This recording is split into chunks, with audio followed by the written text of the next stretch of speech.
وعلى آل سيدنا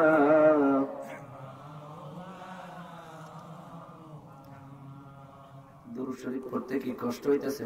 না। খারাপ লাগতেছে? না।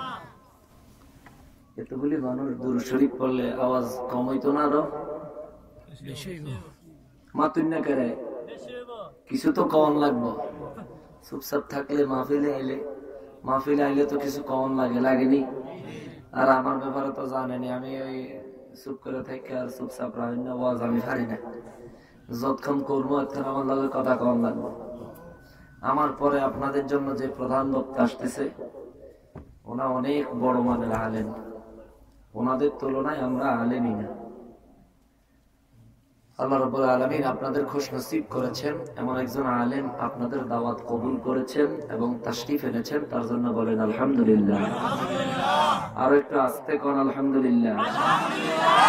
আজকে কিন্তু ঠিকঠাক মতো তাসবিহ করে, নাইলে মাথা গরম আছে আজকে। আসলে মনটা খুব কষ্ট, খুব দুঃখ, অনেক কষ্ট আছে, অনেক কষ্ট লিয়ে মাহফিলে আইছি। সেই জন্য আপনাদের অনুরোধ করি, আমি বেশি সময় থাকতাম না, কারণ মেজাজ খুব খারাপ হয়ে গেছে। কারণ হুজুর মানুষ আবার মেজাজ খারাপ হয়। আর হুজুর দিকে কি আমি মানুষ না? রক্ত মাংসে গড়া মানুষ, তো মেজাজ মর্জি খুব খারাপ হয়ে গেছে। তো সেই জন্য দয়া কইরা যদি একটু আমার সাথে যদি সারা শব্দ দেন, তাহলে আপনাদের তাওজ্জু যদি ভালো থাকে দুই চার কথা কইতে পারবো, আর নাহলে কথাবার্তা কোনো ঠিকঠাক মতন আইতাছে না। আল্লাহ যেন রহমত করে, সবাই বলেন আমিন। দুরূদ শরীফের ফাজাইল সম্পর্কে আল্লামা ইউসুফ নাবহানী রাহমাতুল্লাহি আলাইহির লেখা একটা কিতাব, যার নাম হলো জাওয়াহিরুল বিহার। জাওয়াহিরুল বিহার কিতাবের 4 নম্বর খণ্ড 167 পৃষ্ঠায় তিনি একটা হাদিস বয়ান করেন। হযরত আব্দুল্লাহ ইবনে ওমর রাদিয়াল্লাহু তাআলা আনহু থেকে বর্ণিত, তিনি বলেন, কিয়ামতের ময়দানটা যেদিন কায়েম হবে, সেই দিন আমার নবীর একটা উম্মতকে ফেরেশতারা গলায় রশি লাগায়া, জাহান্নামের জিনজির লাগায়া জাহান্নামের দিকে টানতে থাকবে আর নিয়ে যাইতে থাকবে। ওই সময় হযরতে বাবা আদম আলাইহিস সালাম জান্নাতি সবুজ একটা পোশাক পরিধান অবস্থায় থাকবেন। জোরে বলেন সুবহানাল্লাহ। জান্নাতি সবুজ পোশাক পরিধান অবস্থায় তিনি দেখবেন যে আমার নবীর উম্মতকে ফেরেশতারা গলায় রশি লাগায় টাইনা টাইনা জাহান্নামের দিকে নিয়ে যাচ্ছে। এই অবস্থা দেখে আমার নবী রাহমাতুল লিল আলামিনকে হযরতে আদম আলাইহিস সালাম ডাক দিবেন, ইয়া আহমাদু, ইয়া আহমদ। আমার নবীকে আহমদ আহমদ বলে ডাক দিবেন। আমার নবী লাব্বাইকা বলে হযরতে বাবা আদম আলাইহিস সালামের ডাকে সাড়া দিবেন। সাড়া দিয়ে বলবেন, কি হলো, আমাকে কেন ডাকলেন আমার আদি পিতা? বলবেন, আমি দেখলাম তোমার একজন উম্মত ফেরেশতারা গলায় রশি লাগায়া টাইনা নিয়ে যাচ্ছে। আমার নবী আর দেরি করবেন না, দৌড়ায়া যাবেন, পথে যায়া ওই ফেরেশতাদের কাছে গিয়া যেই উম্মতের গলায় রশি লাগায়া ফেরেশতারা টানতেছে, আমার নবী গিয়া তার হাতের মধ্যে এইভাবে ধরে ফেলবেন। জোরে কন্না সুবহানাল্লাহ।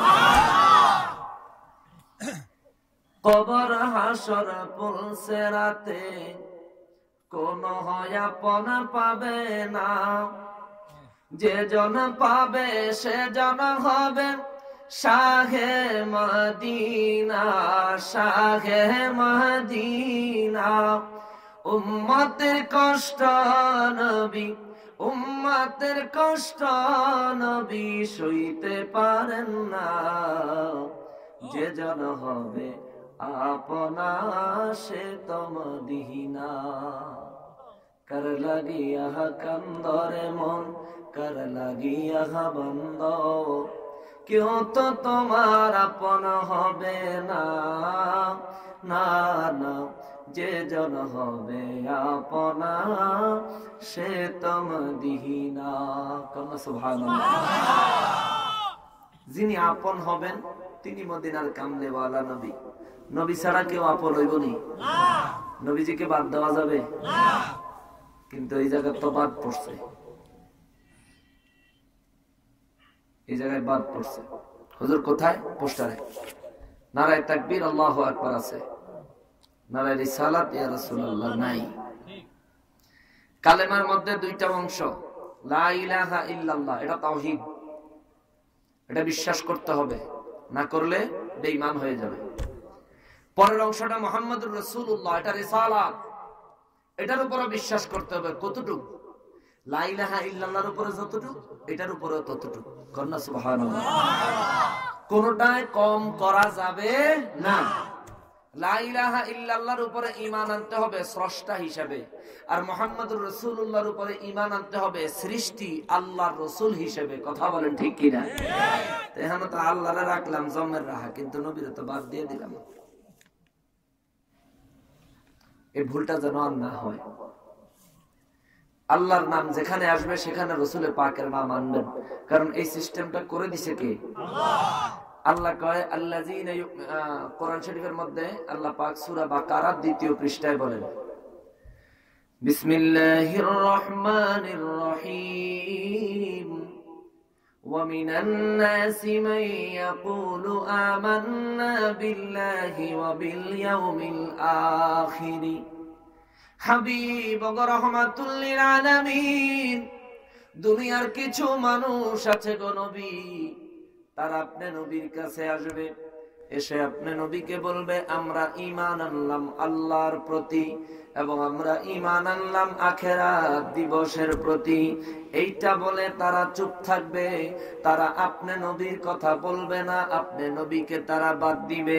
আল্লাহ বলেন আমি তাদের ব্যাপারে ফতোয়া দিলাম, আপনি নবীকে বাদ দেওয়ার কারণে তারা আমার উপর ঈমান আনার পরেও, আখিরাত দিবসের উপরে ঈমান আনার পরেও, আপনি রহমাতুল লিল আলামিনকে বাদ দেওয়ার কারণে আমি আল্লাহ তাদের বিরুদ্ধে ফতোয়া দিলাম, ওয়া মা হুম বিমুমিনিন, তাদের কেহ ঈমানদার মুমিন হইতে পারে নাই। নাউযুবিল্লাহ। তার মানে বোঝা যায় নবীজিকে বাদ দিয়া ঈমানদার হওয়া যাবে। সেই জন্য আল্লাহর নাম মোবারক যেহেতু পোস্টারে আসছে, আমার নবীর নাম মোবারকও আনবেন, গুনাহ হবে না। কিয়ামতের ময়দানে আমার আল্লাহ হবেন কাহ্হার। আপনার নেক যদি কম হয়, গুনাহ যদি বেশি হয়, ফয়সালা হবে জাহান্নাম। ওই পরিস্থিতির থেকে যদি কেউ বাঁচাইতে পারে, তিনি হলেন রাহমাতুল লিল আলামিন। কন্যা সুবহানাল্লাহ। ওই দিন কিন্তু আল্লাহ আপনারে বাঁচাইব না। নবীজি বাঁচানোর চেষ্টা করলে আল্লাহ নবীর খাতিরে আপনারে আমারে জাহান্নাম থেকে ফিরাইয়া জান্নাতে দিবে। সুবহানাল্লাহ। যেই নবীর খাতিরে জান্নাত পাওয়া যায়, যেই নবীর খাতিরে নামাজ পাওয়া যায়, যেই নবীর খাতিরে কোরআন পাওয়া যায়। বাবা কোরআন পাইলাম কার খাতিরে? নবীর খাতিরে। না আল্লাহ আমগো লেগে কোনো বাইন্ডিং করে পাঠাইছে? না। নবীর খাতিরে কোরআন পাইলাম, নবীর খাতিরে নামাজ পাইলাম, নবীর খাতিরে রমজান পাইলাম, নবীর খাতিরে হজ পাইলাম, নবীর খাতিরে যাকাত পাইলাম। শুধু তাই না, নবীর খাতিরে এত সুন্দর পৃথিবী পাইলাম, নবীর খাতিরে আমরা হায়াত পাইলাম। শুধু তাই না রে বাবা, নবীর খাতিরে আল্লাহ আমাদেরকে সৃষ্টি করেছেন। জোরে কোন সুবহানাল্লাহ। সেই জন্য মুসলমান ভালো করে বলে যাই রে বাবা, দিলের মধ্যে কথাটা গাইথানেন, যেই জায়গায় আল্লাহর নাম আছে নবীর নাম নাই, সেই জায়গায় আমার আল্লাহ বলেন রহমত নাই, রহমত নাই, রহমত নাই। কারণটা কি? আল্লাহ বলেন কারণ হইল আমার হাবিব হলেন রহমাতুল লিল আলামিন। রহমত আমি আল্লাহ সৃষ্টি করেছি, রহমত সৃষ্টি করে আমি আল্লাহ রহমত সৃষ্টি করে ওই রহমতের পুরা খাজানা আমার হাবিবকে দিয়ে দিয়েছি। এই জন্য আমার হাবিবের নাম মোবারক দিলাম রহমাতুল লিল আলামিন। এই জন্য তোমরা যদি কোন জায়গায় রহমত চাও, সেই জায়গায় আমার নামের সাথে আমার হাবিবের পাকের নাম মোবারক লাগাও। আমি আল্লাহর নাম মোবারকের সাথে আমার হাবিবের পাকের নাম মোবারক যখন থাকবে, রহমত বরকতে ভরপুর হইয়া যাবে। মোহতারাম হাজিরিন, যে কথাটা বলতেছিলাম রে মুসলমান, আমার নবী রহমাতুল লিল আলামিন কিয়ামতের ময়দানে বাবা আদম আলাইহিস সালামের কথা শুনে দৌড়ায়া যাবেন। ফেরেশতারা যেই উম্মতের গলায় রশি লাগায়া টাইনা টাইনা জাহান্নামের দিকে নিয়ে যাচ্ছিল, ওই উম্মতকে যায়া আমার নবী তার হাতের মধ্যে পিছন দিয়া এইভাবে ধরবেন। ফেরেশতারা ডাক দিবেন, ফেরেশতারা বলবেন, কি ব্যাপার, আপনি তারে ধরলেন কেন? আমার নবী বললেন, তোমরা আমারে চিনোনি। ফেরেশতারা বলবে, হুজুর গো রাহমাতুল লিল আলামিন, বেয়াদবি নিবেন না, আপনারে তো আমরা চিনি গো নবী, তবে আমরা হলাম আল্লাহ পাকের বিশেষ ফেরেশতা। আমরা আল্লাহর হুকুম, আল্লাহর যে কোনো হুকুম সিরিয়াস ভাবে, অত্যন্ত গুরুত্বের সাথে, গুরুত্বপূর্ণ ভাবে আমরা আল্লাহর হুকুম আদায় করি গো নবী। আল্লাহ হুকুম দিয়েছে, তার নেক কম হইয়া গেছে, তার গুনাহ বেশি হইয়া গেছে গো নবী। আল্লাহ আমাদের হুকুম দিছে আমরা যেন তারে জাহান্নামের দিকে নিয়ে যাই, এই জন্য তারে জাহান্নামের দিকে নিয়ে যাচ্ছি। আমার নবী বললেন, সে জাহান্নামে যাওয়ার কারণটা কি? ফেরেশতারা বলবে, হুজুর তার নেকি কম হইয়া গেছে, গুনাহ বেশি হইয়া গেছে। আমার নবী বলবেন, তাই নাকি? ফেরেশতারা বলবে, হ্যাঁ। আমার নবী বলবেন, সত্য নাকি? ফেরেশতারা বলবেন, জি হুজুর, অবশ্যই সত্য। আমার নবী কয়, তোমাদের কথা মিথ্যা আমি এইটা মনে করতেছি না, কিন্তু আমার উম্মতের গুনাহ বেশি হইছে নেকি কম হইছে, এটা আমি নবী নিজের চক্ষু মোবারকে দেখতে চাই। সুবহানাল্লাহ। ফেরেশতারা বলবে, মায়ার নবী গো, ওগো রাহমাতুল লিল আলামিন, যদি তার নেকি কম হয়েছে, গুনাহ বেশি হয়েছে, এইটা যদি পুনরায় আপনারে দেখাইতে যাই, তাইলে তো আবার মিজানের কাছে যাওয়া লাগে, আবার ওজন দেওয়া লাগবে। আমার নবী বলেন, প্রয়োজনে পুনরায় মিজানের কাছে যাইবা, প্রয়োজনে পুনরায় ওজন দিবা, তবুও তোমরা আমারে দেখাইতে হবে, আমারে না দেখাইলে তোমাদেরকে আমার এই উম্মতের জাহান্নামে নিয়া যাইতে দিমু না। তোমারা মারা পনকে একটু শোনো না, যিনি আপন তিনি কান্দেন সোনার মদিনা। আরে ওই নবীজির দুরুদ পড়ো হইয়া দিওয়ানা, আরে ওই নবীজির দুরুদ পড়ো হইয়া দিওয়ানা। ডাইনে বামে মাটি আমার মাটির বিছানা, ডাইনে বামে মাটি আমার মাটির বিছানা। আল্লাহ আমাদের সকলের দিলে দয়াল নবীর মহব্বত পয়দা করে দেন, জোরে বলেন আমিন। আমার নবী রাহমাতুল লিল আলামিন ফেরেশতাদেরকে বলবে, ফেরেশতারা রে, যদি প্রয়োজন হয় পুনরায় ওজন দিবা, আমি নবী না দেখে আমার উম্মত জাহান্নামে নিতে দিব না। সুবহানাল্লাহ। ফেরেশতারা বলবেন, কেমন কথা বলো না, কেমন দুইজন একটু দূরে দূরে বসো, তুমি একটু এদিকে আসো, আরেকটু। এবার দুই মাথা যেন একখানো না হয়, তাহলে কিন্তু খাইছি। কেমন বসো, মাহফিলের ঘরে দিয়া বাদাম খাইও, কেমন? ফেরেশতারা বলবে, হুজুর আমরা তো আল্লাহর হুকুম আদায় করার কঠিন প্রকৃতির ফেরেশতা, আল্লাহ যা হুকুম করে আমরা তাই পালন করি। হুজুর আমরা তো আমনের কথায় তারে আবার পুনরায় আল্লাহর পারমিশন ছাড়া মিজানের কাছে নিয়ে যেতে পারি না। আমার নবী রাহমাতুল লিল আলামিন সাথে সাথে বাম হাত মোবারক দিয়ে নিজের দাড়ি মোবারক এভাবে ধরবেন, ধরে আমার আল্লাহর দরবারে ডান হাত মোবারক বাড়ায়া দিয়া বলবেন, আল্লাহ আপনি না ওয়াদা করেছেন আমি নবীকে কিয়ামতের ময়দানে অপমান করবেন না। আমার রব্বুল আলামিন যদিও কাহারি সূরাতে থাকবেন সেই দিন, তবুও আমার আল্লাহ ফেরেশতাদেরকে ডাক দিয়া বলবে, ইয়া মালাইকা, ও ফেরেশতারা রে, আতিউ রাসূলুল্লাহ। সুবহানাল্লাহ। ও ফেরেশতারা রে, এতক্ষণ আমার হুকুম তোমরা কঠিন ভাবে পালন করেছো, আমি আল্লাহ খুশি হয়েছি, কিন্তু এই মুহূর্ত থেকে আমার নবী যা বলে তোমরা তাই করো, এটাই আমার হুকুম। সুবহানাল্লাহ। ফেরেশতারা বলবেন হুজুর ও রাহমাতুল লিল আলামিন বলেন আপনি কি করা লাগবে? আমার নবী রাহমাতুল লিল আলামিন বলেন চলো চলো, পুনরায় আবার আমার উম্মতের আমলনামা ওজন দিবে, চলো। পুনরায় ওজন না দিলে আমি আমার উম্মতকে জাহান্নামে নিয়ে যাইতে দিব না। ফেরেশতারা রওনা দিবে, আমার নবী রাহমাতুল লিল আলামিন মিজানের পাল্লার কাছে দাঁড়াবে রে বাবা। মিজানের পাল্লার কাছে দাঁড়াইলে ওই লোকটার নেকি আর গুনাহ যখন দুই পাল্লায় উঠায়া দিবেন, ও মুসলমান, দুনিয়ার মধ্যে যখন পাল্লা দিয়া কোনো কিছু ওজন দেয়, যার ওজন বেশি হয় সেটা নিচে যায় না উপরে যায়? যেটার ওজন বেশি হয় এটা নিচের দিকে যায়। আর কিয়ামতের ময়দানের পাল্লা হবে, কিন্তু দুনিয়ার পাল্লার মতো না, ওটা একটু ব্যতিক্রম, উল্টা। হুজুর উল্টা কেমন? দুনিয়ায় যেই পাল্লায় ওজন কম হয় ওইটা উপরের দিকে উঠে, আর কিয়ামতের ময়দানে যেই পাল্লায় ওজন বেশি হবে সেইটা উপরের দিকে উঠবে। সুবহানাল্লাহ। দুনিয়ার উল্টা।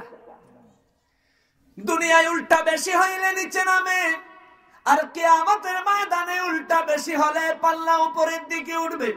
আমার নবী রাহমাতুল লিল আলামিন তিনি তাকায়া থাকবেন, আর ওই লোকটার নেকি এবং বদি গুনাহ দুইটা যখন নেকের পাল্লায় আর গুনার পাল্লায় উঠায়া দিবে, তার গুনার পাল্লাটা ভারী হয়ে উপরের দিকে উঠতে থাকবে, আর নেকির পাল্লাটা হালকা হয়ে নিচের দিকে নামতে থাকবে।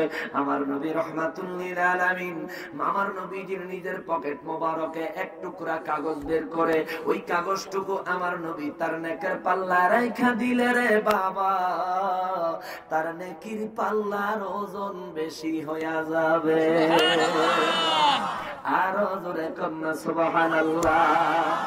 ও মায়ার নবী গো, কেমনে তোমায় পাবো গো, ও মায়ার নবী গো, কেমনে তোমায় পাবো গো, স্বপ্নে এসে দাও না বলে কোন পথে চলিব গো, নবী মদিনা শরীফে যদি হইতো আমার বাড়ি, সকাল বিকাল রোজায় গিয়ে আসতাম জিয়ারত করি।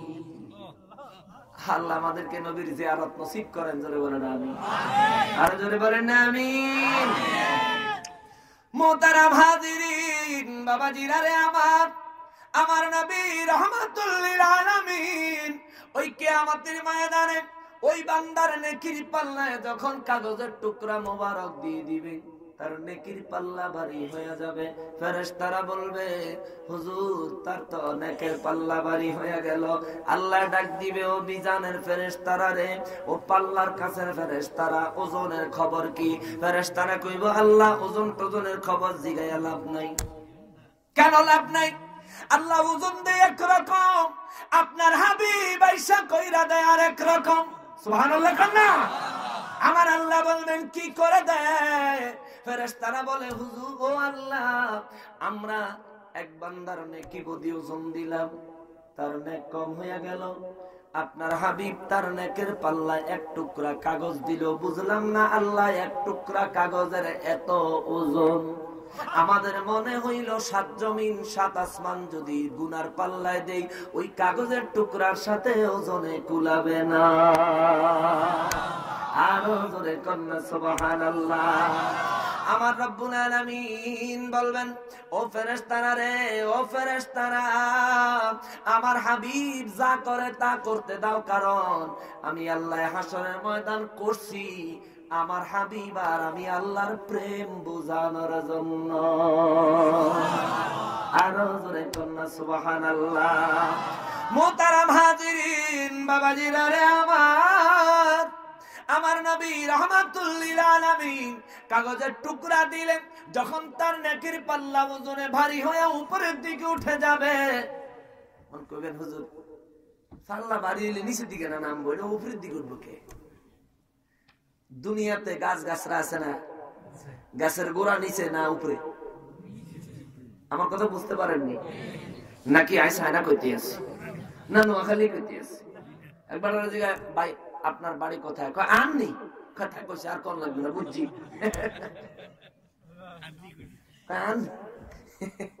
আরেকজন ভাই আপনার বাড়ি কমুক বাড়ি, বুঝছি, আর লাগতো না। কিছু কিছু জায়গা আছে যেটা ভাষায় বোঝা যায়। আমি তো আর ওই চায়না ভাষায় কইতেছি না, বাংলা ভাষায় কইতেছি, বুঝতে কষ্ট হচ্ছে না তো আপনাদের? পৃথিবীর মধ্যে গাছ আছে, পৃথিবীর মধ্যে গাছ আছে, গাছের গোড়া নিচের দিকে আর আগা উপরের দিকে। জান্নাতে গাছ আছে নি? জান্নাতে আমরা করে ফল খাওয়াইতো না, গাছ ছাড়া কি এতে ফল খাওয়াইবো? জান্নাতে গাছ আছে, কিন্তু দুনিয়ার গাছ জান্নাতের গাছ একরকম না। দুনিয়ার গাছের গোড়া নিচে আগা উপরে, আর জান্নাতি গাছের আগা উপরে, গোড়া উপরে আগা নিচে। সুবহানাল্লাহ কন্যা। ও হুজুর, এটা আবার কেমন গাছ? এটার কারণটা কি? আর গাছের গোড়া যদি উপরের দিকে থাকে তাহলে এটা রস পাইব করতে, ফল যে দিব। আর ভাই আল্লাহ যদি রহমত করে গাছের রস লাগে? মরা গাছে ফুল ফুটেনি আল্লাহ দয়া করলে? জান্নাতের মধ্যে গাছের গোড়াগুলি উপরের দিকে থাকবে, আগা নিচের দিকে থাকবে। কারণ হইল মোমেন বান্দারা যারা জান্নাতে যাবে, জান্নাতীরা যাতে জান্নাতি ফল ফাইরা খাইতে যান, গাছও উডন না লাগে, ফল যায় নাকের কাছে ঝুলে। সুবহানাল্লাহ। আল্লাহ মোমেনের জন্য কত সুন্দর ব্যবস্থা রাখছে, আর মোমেন মুসলমান শুধু তাং ফাং তালিবালি করে ঘুরতে আছে। বাজারের মধ্যে যায়, বাজারে মসজিদও আছে, সিনেমা হলও আছে। মসজিদ গেলে জান্নাতের ঠিকানা, সিনেমা হলে গেলে জাহান্নামের ঠিকানা। জান্নাতের ঠিকানা লইতে 1 টাকাও খরচ নাই, জাহান্নামে যাইতে টিকিট খরচ আছে না নাই? সিনেমা ঢুকলে টিকিটের টাকা লাগে না? মানুষ কি হইল রে মানুষ, তোমার মরণের ভয় কোথায় গেল রে মানুষ? যত চেষ্টা করো মউত থেকে পালানো সম্ভব হবে নি বাবা। জোরে কোন সম্ভব হবে নি? কোনদিনও মউত থেকে পালানো সম্ভব হবে না। তাইলে তুমি কেমনে জাহান্নামের টিকিট টাকা দিয়া কিনো? জান্নাতের টিকিট দেওয়া হয় মাগনা, ফ্রি। ওই জান্নাতের টিকিটে মানুষ আসতে চায় না। এই যে আজকে জান্নাতের বাগান সাজানো হইল, এই জান্নাতের বাগানটা এই জায়গায় যে সাজাইল রে বাবা, এই পশ্চিম হাউসটির মধ্যে কি এই কয়েকজন লোক? হ্যাঁ, যারা মাহফিলে আইছে হেগরা আল্লাহ দেখছেনি? কথা কয় না? আসলে দেখছেনি? আর যারা বাড়ি ঘরে বয়ে রয়েছে হেগরে দেখছেনি? আর যারা দোকান পাড়ে বয়ে রয়েছে হেগরে দেখছনি? যদি দেখে তাহলে বিচার করবো কে? কিয়ামতের ময়দানে প্রশ্ন করা হবে, রে জীবনে ঠিক মতো নামাজ পড়া নাই, ঠিক মতো রোজাও রাখো নাই, জীবনে কোনো ভালো কাজ করছো নি? আমি আর আপনি আমাদের মধ্যে আমরা বলবো, আল্লাহ জীবনে তো কোনো ভালো কাজ করি নাই, বা করতে পারি নাই, বা করতে বুঝিও নাই, সুযোগও পাই নাই। তবে হ্যাঁ আল্লাহ, জীবনে আমার বহুত টেনশন ছিল, আমি বহুত বিজি ছিলাম, কিন্তু এই ব্যস্ততার মধ্যেও একদিন গো আল্লাহ পশ্চিম হাউসদি মসজিদ প্রাঙ্গণে আয়োজিত মাহফিলে আমি গেছিলাম, কিছু সময় বয়ান শুনছিলাম। ওই যে ঢাকার থেকে আসছিল না খান্দা নালা এক নাচিস হাসানুর রহমান হোসাইনি পাগলা, ওই পাগলার কিছু ওয়াজ গো আল্লাহ কিছু শুনছিলাম। সেখানে কিছু কয়েকবার সুবহানাল্লাহ, আলহামদুলিল্লাহ, আল্লাহু আকবার বলছিলাম। আপনি নবীর শান-ও-মান শুনেছিলাম, আপনার পক্ষে আপনার হাবিবে পাকের শান-ও-মানের পক্ষে কিছু স্লোগান দিছিলাম। আল্লাহ গো জীবনে নেক কাজ যদি কোন এটাই করছি, আর জীবনে কিছু করি নাই গো আল্লাহ, আমার আল্লাহ বলবে ফেরেশতারা তার আমলনামাটা খোল খোল খোল খোল খোল। ফেরেশতারা আমলনামা খুলবে, কইব দেখ সে যে কইছে এই কাজটা তার আমলনামায় আছে নি। ফেরেশতারা কইব, ও আল্লাহ 25শে ফেব্রুয়ারি 2017 সালে এই পাগলায় তো ওই মাহফিলের মধ্যে উপস্থিত ছিল। আমার আল্লাহ কইব, তারে চিনসনি? কইব, আল্লাহ তারে তো চিনি না। আমার আল্লাহ কইব, এটা আমার আখিরি নবীর উম্মত। আমার নবী, আমার এই উম্মত, আমার এই বান্দার জন্য আমার নবী সারা জীবনকে দিচ্ছে। তাকায়া দেখ, আরশে মুআল্লার নিচে সিজদায় পইরা আইজো কান্দে। যা যা আমার হাবিবে পাকের উসিলায়, আরে একটা ভালো কাজের উসিলায় আমি আল্লাহ তারে মাফ করে দিলাম। আরো জোরে কন্যা সুবহানাল্লাহ। আল্লাহ যদি মাফ করে দেয়, আল্লাহর বিরুদ্ধে কেউ কমপ্লেইন করবনি, করার সুযোগ আছে? আর আল্লাহ আমগরে কি দয়া করছে না আমগো উপরে আল্লাহ গজব দিছে? কত দয়া! আমরা যে মিশা কথা, যে আকাম কুকাম, যে অন্যায় অপরাধ আমরা করি, এরপরে দিয়ে আল্লাহ দুনিয়াতে আমগরে যেন সহি সালামতে রাখছে, এটা দয়া না গজব? এটা রহমত না গজব? সৃষ্টিকর্তা আল্লাহ মোদের পালন কর্তা তিনি। সৃষ্টিকর্তা আল্লাহ মোদের পালন কর্তা তিনি। তার অকুল মহিমার গুণে, তার অতুল মহিমার গুণে আমরা বেঁচে আছি। তার অতুল মহিমার কাছে আমরা সবাই ঋণী। ওরে তার ওরে ঋণ খেলাপি হয়ে কেন বৃথা ঋণ খেলাপি হয়ে কেন বৃথা জিন্দগি কাটাও। এসো আল্লাহ আল্লাহ আল্লাহ হরদম জিকির করি সবাই। এসো আল্লাহ আল্লাহ আল্লাহ হরদম জিকির করি সবাই।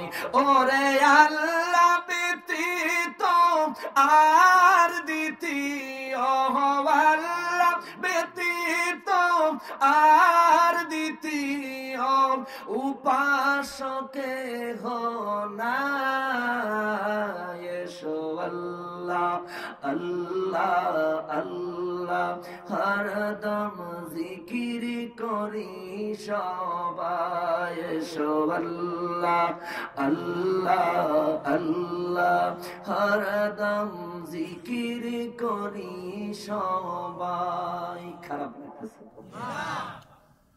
আপনারা জানেন আমি ওয়াজের মধ্যে গজল গাই না বললেই চলে। আজকে কি লেগে জানে আইতাছে, আমি এমনিতে আলোচনায় গজল গাইতে চাইলেও পারি না, আই না। আজকে কি লেগে জানে আলোচনায় গজল আসতেছে, বললে সমস্যা হবে না তো? কারণ আমাদের সাথে কিছু আলেম ওলামা আছে, নিজেদের যোগ্যতা তো নাই, তারপরে খালি আরেকজনের সমালোচনা করে। কি ওয়াজ করে গেল, খালি গজল গাইয়া গেছে। আরে বলদ, গজল যে গাইয়া গেছে, গজলের কথাগুলি কি কোরআন হাদিসের কথা না? কথা কর না? না মাওলানা সাহেবরা কি ফাইটটা জায়গায়? হ্যাঁ, মাওলানা সাহেবরা যে গজল গায়, এটা তো আল্লাহর কথা, আল্লাহ রসুলের কথা, কোরআন হাদিসের কথা আছে না নাই? এই যে বললাম এসো আল্লাহ আল্লাহ জিকির করি সবাই, আল্লাহ কি জিকির করার কথা কোরআন শরীফে কয় নাই? তাহলে এই কথাটা ওয়াজ করে কইলে তো লাগবে 3 ঘন্টা। কিন্তু গজলের মাধ্যমে বললাম, আমরা যারা শুনলাম তারাও নাকি পাইলাম। আরে মিয়া, একবার আল্লাহ বলে ডাক দিলে 10,000 নামের জিকিরের সওয়াব পাওয়া যায়। আল্লাহ পাকের 10,000 নামের জিকির, আল্লাহ পাকের 10,000 নাম মোবারক আছে। আল্লাহ বলেন, হাবিব আমার গোটা 9,999 নামের মধ্যে যেই পাওয়ার আল্লাহ নামের মধ্যে তার চাইতে বেশি পাওয়ার। সুবহানাল্লাহ। সে আল্লাহর নামে যদি হামদে বাড়ি তালা গাই, তাহলে খারাপ না ভালো? এটা সবসময় গাইবেন। এই ওয়াজ মাহফিলে গজল যদি গাইতো যুবকরা, সমাজের যুবক যুবতীরা এগুলি শিখতো, শিক্ষা ওই যে নিশিরাইতে ফুল বনে যাইয়া রে ভ্রমরা, এগুলি বাদ দিয়া তারা গাইতো, তারা নাতে রসুল হামদে বাড়িতে আলা গাইতো, ওয়াজ হনে, ফুলা ফেনে গান হনে। এই আরেকটা আছে না কি জানি, এই বাচ্চু শুল্ক তৈরি বড় পাগলের মতন কি জানি বড় একটা টাঙ্কি লইয়া ঢাড়া ঢ্যা, আরে ভূতে ধরেছে, পিছন দিয়ে আরো দুইটা আছে না, তাল ধরেন না, একটা কয় চিপে চিপে থাক না, ধৈর্য ধরে থাক না, আর ফোলা ফেলে দেখুন আর কি মাথা না, কি কইল রে ভাই, আসলে কি কইল এটা হ্যাঁ বুঝছে না, যেটা কইছে হে তো কিছু বুঝে নাই, কোনো গান হইল। অথচ গান গাই আব্দুল আলী, পরের জায়গা পরের জমি ঘর বানায় আমি রই, আমি তো সেই ঘরের মালিক নই। গত 17 তারিখে যদি মরে যাইতাম, আজকে 25 তারিখ, আজকে 7 দিন 8 দিন। আমি 17 তারিখে একটা অ্যাক্সিডেন্ট করছি, বুঝলাম মৌত কি জিনিস।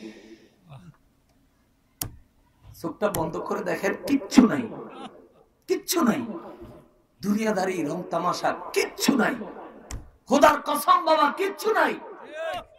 যদি কিছু থাকে সেটা আল্লাহ আল্লাহ রসুলের নামে আছে, যদি কিছু থাকে আল্লাহ আল্লাহ রসুলের নামে আছে।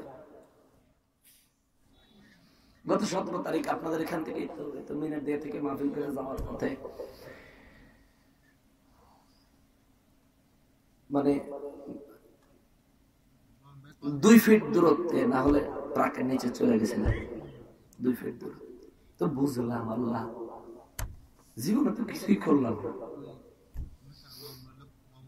হায়াত যতটুকু পাইলাম জীবনে তো আপনার কোনো হকই আদায় করলাম না, নবীর খুশি করতে পারলাম না। এই মুহূর্তে যদি ইন্তেকাল হয়, আল্লাহ আপনার কাছে কি জবাব দিব, কি নিয়ে দাঁড়াবো?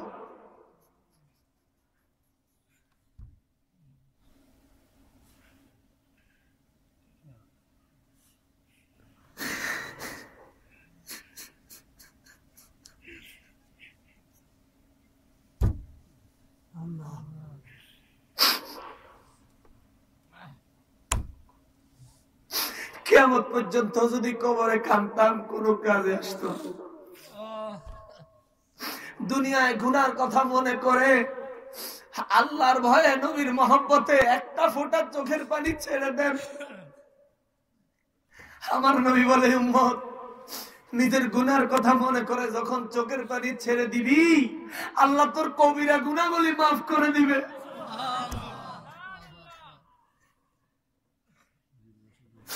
জীবনে কত হাসলাম, দুনিয়াদারি কত করলাম, কত আনন্দ করলাম রে বাবা, জীবনে কয়দিন কাটলাম।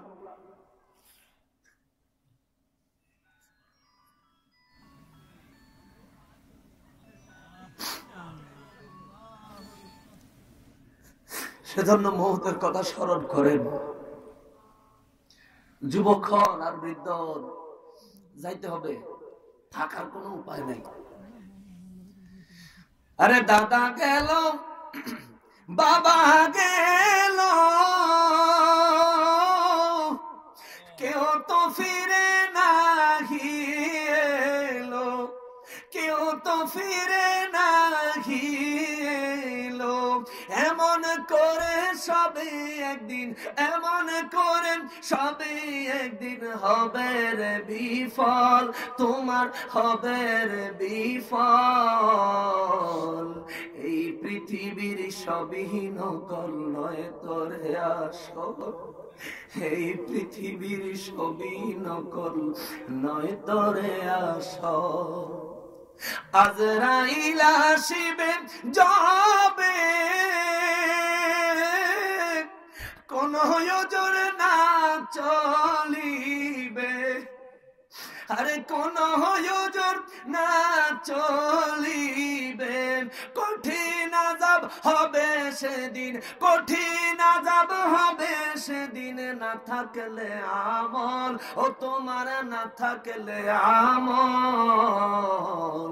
এই পৃথিবীর সবই নকল নয় তরে আসল, এই পৃথিবীর সবই নকল নয় তরে আসল। যুবক দুনিয়ারি মায়ায় পড়ে, দুনিয়ারি মায়ায় পড়ে ভুলিস না সকল, ও তোরা ভুলিস না সকল। এই পৃথিবীর সবই নকল নয় তরে আসল, এই পৃথিবীর সবই নকল নয় তরে আসল।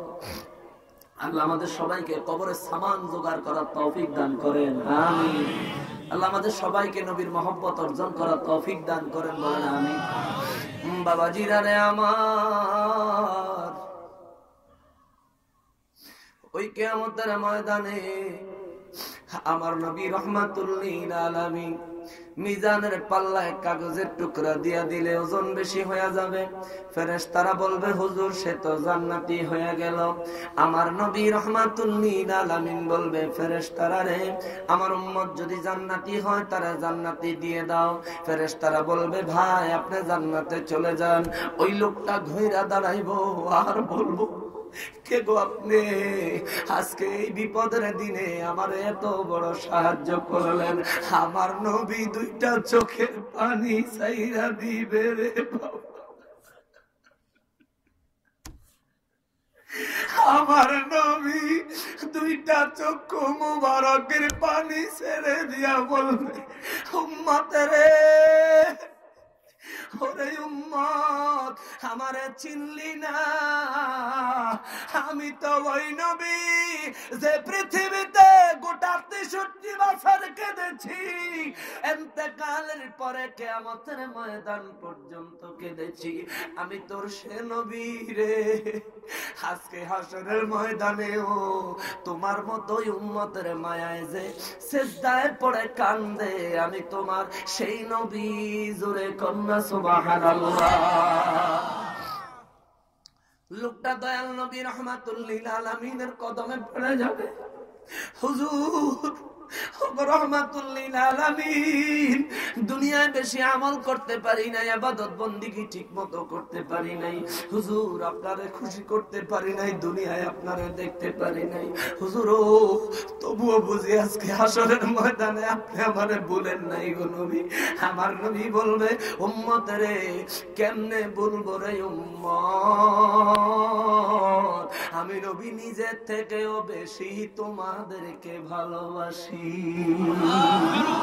এই তোমাদের মায়ের উম্মত, তোমাদের মায়ায়, তোমাদের মায়ায় আমার কলিজার টুকরা ইমাম হাসান ইমাম হুসাইন রাদিয়াল্লাহকে শহীদ করে দিয়েছি, শুধুমাত্র উম্মতের নাজাতের আশায়।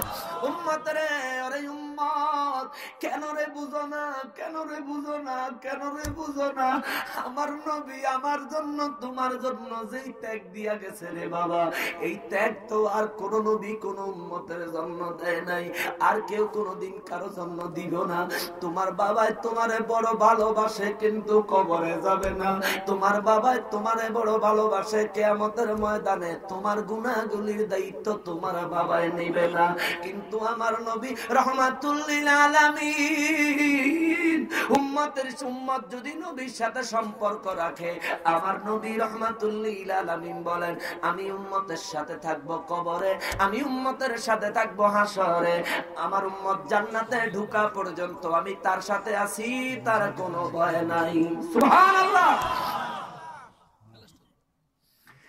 এখন ওই লোকটা আমার নবী রাহমাতুল লিল আলামিনের কদম মোবারকে পড়ে জিজ্ঞেস করবেন নবী গো নবী, আল্লামা ইউসুফ নাভানির লেখা কিতাব জাওয়াহিরুল বিহার কিতাবের ৪র্থ খণ্ড ১৬৭ পৃষ্ঠায় হাদিস শরীফ খানা পাওয়া যাবেন রে বাবা।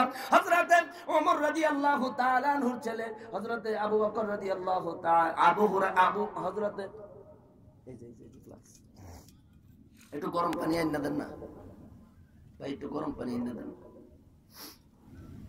হযরতে ওমর ফারুক রাদিয়াল্লাহু তাআলা আনহুর ছেলে হযরতে আব্দুল্লাহ রাদিয়াল্লাহু তাআলা আনহু অল্প করে তিনি বলেন, মায়ের নবী রাহমাতুল লিল আলামিন ওই উম্মতকে যখন ওই উম্মত নবীজির কদম মোবারকে পড়ে যাবেন আর জিজ্ঞেস করবেন, নবী গো ও গো রাহমাতুল লিল আলামিন, হুজুর আমার তো জান্নাতের ফয়সালা আপনি করে দিয়েছেন হুজুর, তবে আমার একটা প্রশ্ন আছে, জানতে চাই। আমার নবী রাহমাতুল লিল আলামিন বলবেন, আবার তুমি কি জানতে চাও? বলবো, হুজুর ও নবী, আমার নেকের পাল্লায় যে কাগজের টুকরাটা আপনি দিছেন গো নবী, এই কাগজের টুকরাটা কি এমন জিনিস যার ওজনে আমার নেকির পাল্লা পুরাপুরি ওজন হইয়া গেল। আমার নবী রাহমাতুল লিল আলামিন উম্মতের মায়ায় চক্ষু মোবারকের পানি মোবারক ছেড়ে দিয়া বলবে, আরে উম্মত, ও উম্মত, দুনিয়ায় তুমি যদিও নেক আমল কম করেছ রে উম্মত, দুনিয়ার মধ্যে একদিন আমি নবীর মহব্বতে তুমি দুরূদ শরীফ পড়েছিলা। আমি নবী দালাইলুল খায়রাত কিতাবের 36 পৃষ্ঠা খুললে পাওয়া যায়। আমার নবী বলেন, আমার উম্মত যদি মহব্বতে আমার দুরূদ শরীফ পড়ে, আমি তার দুরূদ শরীফের আওয়াজ নিজের কান মোবারকে শুনি, আমি তারে চিনি। সুবহানাল্লাহ। আমার নবী বলেন, উম্মত একদিন তুমি একবার আমি নবীর মহব্বতে দুরূদ শরীফ পড়ছিলা, আমি নবী তোমার দুরূদের আওয়াজ নিজের কান মোবারকে শুনেছি, আমি নবী তোমাকে দেখেছি, তোমাকে চিনেছি, তোমার ওই দুরূদ শরীফটা আমি নবী রাহমাতুল লিল আলামিন একটা কাগজের টুকরা আকারে আমার কাছে জমা রাখছি। আজকে কিয়ামতের ময়দানে যখন তুমি বিপদে পড়ে গেছো, ওই দুরূদ লেখা কাগজটা পাল্লায় উঠাইয়া দিলাম, তোমার নেকির পাল্লা ভারী হইয়া গেল। সুবহানাল্লাহ। আরে মায়ার নবী রাহমাতুল লিল আলামিনের দুরূদ শরীফের এত ফজিলত, আর আমরা দুরূদ শরীফ থেকে দূরে আছি। বড় দুঃখ লাগে, বড় আফসোস লাগে। কিছু কিছু মুফতি সাহেবরা আছে যারা এই দুরূদ শরীফের বিরুদ্ধে ওয়াজ করেনি। একটা দুরূদ সারা বেলা আর কোন দুরূদ নাই, সেটা বলে দুরূদ ইব্রাহিম। এইটা সারা বেলা আর দুরূদ শরীফ নাই। আমি বলবো, হুজুর ও হুজুর, যদি আপনি মুফতি সাহেব, বৃষ্টির পানির মধ্যে ফুটি মাছের অবস্থা যেমন আপনার অবস্থাও তেমন, নবীর দুরূদ শরীফ সম্পর্কে আপনার কোনো ধারণাই নেই, আপনি কোনো আলেমের পর্যায়ে পড়েন না। কারণ আমার নবীর দুরূদ শরীফ, কতগুলি দুরূদ শরীফ আছে রে বাবা। এই দুরূদ শরীফের ফাজাইল যদি খোঁজেন, দুরূদ শরীফ পৃথিবীর মধ্যে বিখ্যাত কিতাব হলো তিনটা। কয়টা? জোরে বলেন, আরো জোরে। পৃথিবীর মধ্যে বিখ্যাত কিতাব হলো তিনটা।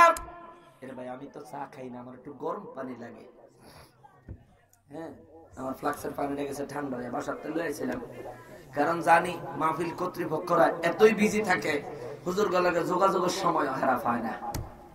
আমার লগে আজকে যেটা হয়েছে আর কি, যোগাযোগও করে নাই। দেখার পর আইলাম, আমি হাজির সাহেবকে দেখলাম স্টেজ হয়েছে। কই হাজির সাহেব? হয়েছে। এক নম্বরে হাজির সাহেবের ইজ্জতে, দুই নম্বরে প্রধান বক্তা আমার মাধ্যমে দাওয়াত করছে। এই দুই কারণে আইছি। তাহলে সত্যি কথা, আজকে আমি মাহফিলে আইতাম না। মনে খুব দুঃখ লাগছে। কেন? আজকে অন্তত বুঝলাম বক্তারা কোন দুঃখে বাজেট করে, কোন দুঃখে অ্যাডভান্স ছাড়া বক্তারা মাহফিল আয় না, এটা আমি বুঝলাম। আপনারা তো অনেক সময় করেন, হ্যাঁ বাজেট করি না, হুজুরের ওয়াজ শুনতাম না। কোন দুঃখে যান বক্তারা বাজেট করে, এটা আজ বুঝছি। বক্তারা বাজেট করে আর অ্যাডভান্স ছাড়া মাহফিল আয় না, কোন দুঃখে, এটা আজকে বুঝছি। আমি তো অ্যাডভান্সের কথাও কই না, টেহার কথাও কই না। আমার আইলে টেহাও দিয়ে দেন, আপনারা যে টাকা দেন, ঢাকা শহর একটা মিলাদ শরীফ পড়লো আলহামদুলিল্লাহ, চেয়ে ভালো আমার দেয়। শুকর আলহামদুলিল্লাহ, আল্লাহর কাছে আমি শুকরিয়া আদায় করি। আপনারা আমারে যেটা দেন এটা হাদিয়ার পর্যায়ে পড়ে না। তারপরেও তো কোনোদিন বলি না কি দিলেন। এরপরে যদি যোগাযোগটা ঠিক মতো না করেন, তাইলে তার মাহফিলে আসা যাবে না, তাইলে তার আসা যাবে না। এই হইল কপাল। বাড়াবাড়ি আর কি। দাউদ কান্দির মাহফিল বন্ধ হয়ে গেলে কোনো অসুবিধা নাই। আমি কি রিজিক, আল্লাহ আমার রিজিক যে কদিন বাচ্চা থাকবো রিজিক দিছে না? আমার দাউদ কান্দি যদি রিজিক না থাকে হইব না, শেষ। কিন্তু মাহফিল করলে মাহফিলের দায় দায়িত্ব পরিপূর্ণভাবে কর্তৃপক্ষ যদি পালন করে, 100% তারা বক্তাদের কাছ থেকে ওটা আবার রিটার্ন পাবে, হবে না? তারা মন মানসিকতা লাগায়া, ধ্যান লাগায়া তারপরে আলোচনা করবে, মানুষজন আলোচনা শুনে শান্তি পাবে, তাদের মাহফিল সার্থক হবে। মাহফিল যদি সুন্দর হয় তাইলেই তো এই যে এই 1 মাস 1.5 মাস ধরে আপনারা যে পরিশ্রম করছেন, এই পরিশ্রম সার্থক হইব যদি মাহফিল সুন্দর হয়, ঠিক নেই? আর যদি একজন বক্তা বাই চান্স মিস করে, আমিও কয়েকটা মাহফিল করাইতে আমি জানি, বক্তা মিস করলে মাহফিল কর্তৃপক্ষ প্রেসিডেন্ট হোক গা, তার ইজ্জত প্লাস্টিক হয়ে যায়। প্রেসিডেন্ট হোক গা, কারণ পাবলিক ফাংশন তো, পাবলিক এক নম্বরে কয় হেতে মনে হয় দাওয়াত দেয় নাই, দাওয়াত দিলে ওর বেটা আইতো না করে। মানুষ, সাধারণ মানুষ যদি এই কথা কয়, হ্যাঁ বুঝান যায়, হ্যাঁ তার বুঝান যায়। মুহতারাম হাজিরিন, আল্লাহ পাক রব্বুল আলামিন আমাদের সবাইকে কবুল করুক, জোরে কন্যা আমিন। দাওয়াতের আশা করি না, কারণ কইরা কি করবো, ওই যে 17 তারিখে মরে গেলে আজকে 8 দিন হয়ে যেত, মরে গেলে আজকে 8 দিন হয়ে যেত। তো যাই হোক বাবাজিরা, কোন কথাটা বলতেছিলাম? সারা পৃথিবীর মধ্যে বিখ্যাত কিতাব হলো 3টা, যে কিতাবগুলি 30 পারা। 1 নম্বরে আল্লাহর কোরআন, জোরে বলেন সুবহানাল্লাহ। এই কোরআন শরীফ হলো 1 নম্বরে বিখ্যাত, এটা 30 পারা। দ্বিতীয় নম্বরে হলো বুখারী শরীফ, এটাও 30 পারা, সুবহানাল্লাহ কোন। 3 নম্বরে একটা কিতাব আছে, সেই কিতাবটা হলো মুজমুআয়ে সালাওয়াতে রাসূল। অনেক আলেম ওলামা এই কিতাবের নাম শুনে নাই। এটা শুধুমাত্র আমার নবীর দুরুদ ও সালামের উপরে কিতাব, যার মধ্যে 16,000 রকমের দুরুদ ও সালাম আছে, জোরে কন্যা সুবহানাল্লাহ। হুজুরে বলে দুরুদ ইব্রাহিম ছাড়া বলে বিছরাই পানা। আল্লাহ তারে পাওয়ার তৌফিক দেখ, জোরে কন্যা আমিন। আর দুরূদ শরীফের বিরোধিতা করার থেকে বাচ্চা থাকুক, আল্লাহ তৌফিক দেখ, কন্যা আমিন। আর যদি বিরোধিতার থেকে বাচ্চা না থাকে, সারা জীবন যদি লাগিয়ে থাকে, তাহলে আবু জাহেলের সাথে একসাথে আল্লাহ তার কিয়ামত করুক, জোরে কন্যা আমিন। কারণ ওটা কপাল পোড়া, কালেমা পড়াও কালেমার স্বাদ পাইল না। কালেমার স্বাদ যদি পাইতে হয় দুরূদ শরীফে ঢুকন লাগবো, কারণ যখনই কালেমা পড়লেন, নবীর নাম মোবারক আসলে দুরূদ শরীফ পড়া সুন্নত না, সুন্নতে জায়েদা না, সুন্নতে মুআক্কাদাও না, নফল না, মুস্তাহাব না, মুস্তাহসান না, বরং ওয়াজিব। সুবহানাল্লাহ। নবীর নাম মোবারক শুনলে, পড়লে দুরূদ শরীফ পড়া ওয়াজিব। ওইটা আবার ভিন্ন মাসআলা। জীবনে একবার নবীজিকে তাজিমের সহিত দুরুদ ও সালাম পড়া ফরজ, জীবনে একবার।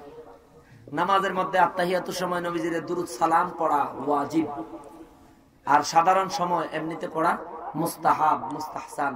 আবার নবীর নাম মোবারক শুনলে বা পড়লে দুরুদ শরীফ পড়া ওয়াজিব, জোরে বলেন সুবহানাল্লাহ। সেই দিকে গেলাম না বাবারা। তো কেউ যদি বলে যে ওই ওই দুরুদ ইব্রাহিম ছাড়া ফজিলত আর কোন দুরুদ নাই, তাহলে তার কথাটা ভুল না সঠিক? 100% ভুল। আল্লাহ তার এই ভুলটা শুধরায়া সঠিক বুঝার তৌফিক দেখ, জোরে কোন আমিন। এখন তারা প্রশ্ন করবে যে আপনারা যে পড়েন আল্লাহুম্মা সাল্লি, আপনারা এটা যে পড়েন, এইটার মধ্যে তো মাখরাজ ঠিক মতো নয় না, মদ গুন্না ঠিক মতো নয় না, তাইলে এখনো তো অর্থর বিকৃতি হয়ে যায়। তো আমি ওই হুজুরের প্রশ্ন করতে চাই, হুজুর এই দেশে যখন হযরতে বাবা শাহজালাল রহমাতুল্লাহি আলাই এই দেশে যখন ইসলামের দাওয়াত লয়ে আইছে, তখন মানুষে কি আলিফ বা তা সা পড়ছে নাকি আলিফ বে তে সে পড়ছে? সেই সময় মাখরাজ আসিল নি। আলিফ বে তে সে পয়রা যে আলেম হইছে, ওই আলেম পানি পড়ার মধ্যে ফু দিলে আগুন ধরছে। কথা কান্না কি লিগা? আর অহংকার আলিফ বা তা সা মদ গুন্না ঠিক রাখা লম্বা কইরা টাইনা টাইনা ফইরাও দেখা যায় পানির মধ্যে ফু দিলে ফ্যাট বিষের লেগা খাইলে ফ্যাট বিষ আরো সাথে। ওই এক বেচারি গেছে হুজুরের কাছে, হুজুর আমার গাছের ফাপ্পা, ফাপ্পা চিনেন? আপনার কেন কি ফাপ্পা কয়নি? এটা পেঁপে, বইয়ের ভাষায় পেঁপে, আঞ্চলিক ভাষা আপনার কেন ফাপ্পাই কয়? পাইছি আজকে যা করে আল্লাহ। কয় হুজুর আমার ফাপ্পাড়ি মুখ লাগছে মনে হয়, খালি গোড়াটা খালি হচ্ছে যাবে, একটু পানি ভরা দেন। দিছে হুজুরে পানি ভরা, 3 দিন পরে গাছ হয়ে মরে গেছে। হুজুর আগে হইতে ভালো আছিল,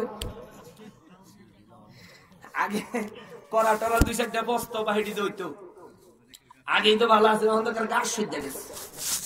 আর এক বেচারি গেছে হুজুরের কাছে, হুজুর আমার ফোলাটা 15 বছর হয়ে গেল এখনো বিছনায় মুতে।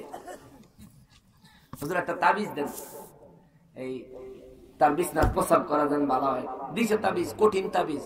তাবিজ দেওয়ানোর ছোট হেরে একটা বর্ণনা করে দিচ্ছে, বুঝছেন না?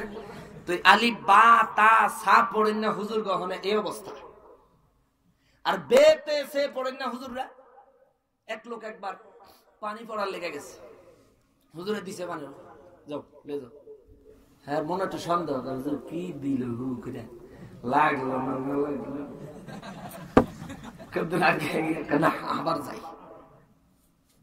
আবার চিন্তা করে না, গেলে যদি ধমক দেয় না, থাক দূর, হুজুরে গুরুত্বই দিল না আমারে। যা যাওয়ানোর সময় রাস্তার পাশে একটা পুকুর ছিল, এটা আমাদের এলাকায় ঘটনা। এটা আমাদের এলাকায় হাজীগঞ্জ থানার অন্তর্গত রাদাসার গ্রামের, রাদাসারের বড় হুজুর আব্দুর রহিম হুজুর নামে একজন হুজুর আছেন। উনি ওনার কাছ থেকে এই পানির পড়াটা আনছে। আইনাই লোকটা করছে কি, ওই তোর হুজুর আমার গুরুত্ব দিল না, হু দিছেন মানুষে লাগে না, ওই পুকুরের মধ্যে ফালাইয়া দিয়া হেতা বাড়িতে গেছে। হেতা ফালাইতে দেরি সারা পুকুরের পানির উপর আগুন ধরে গেছে। সুবহানাল্লাহ বলেন। হায় হায়, হেতা তো দেখে ডরাই গেছে, তাড়াতাড়ি দৌড়ে বাইরে গেছে। কেউ যদি দেখে আমি পানি হালাইছি আগুন ধরছে, তাহলে আমার সেই চালে গেছে দৌড়ে বাইরে। সারা এলাকার মানুষ, পানির উপরে যদি আগুন লাগে তাহলে এইটা কি দিয়ে নিবে?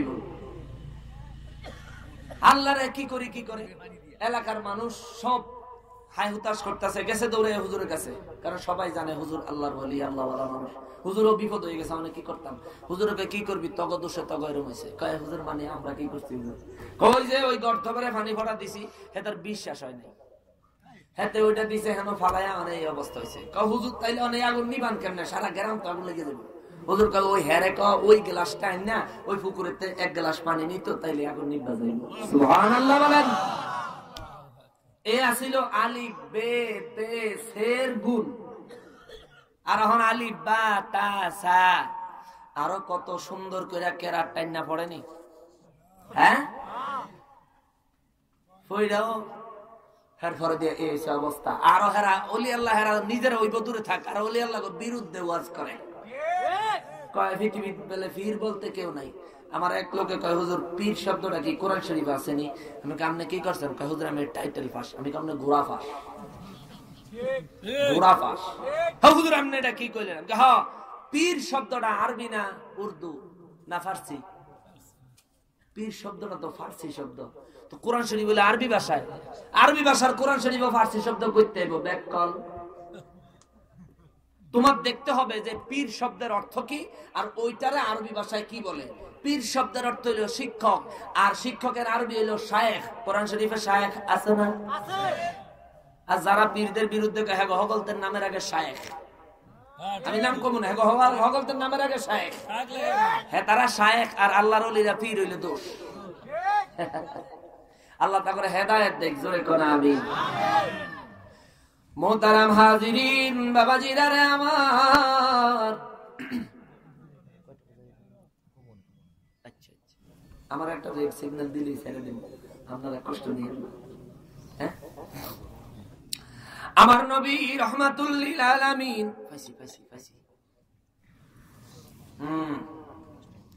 পানি পানি গরম পানি কেমনে দেয়?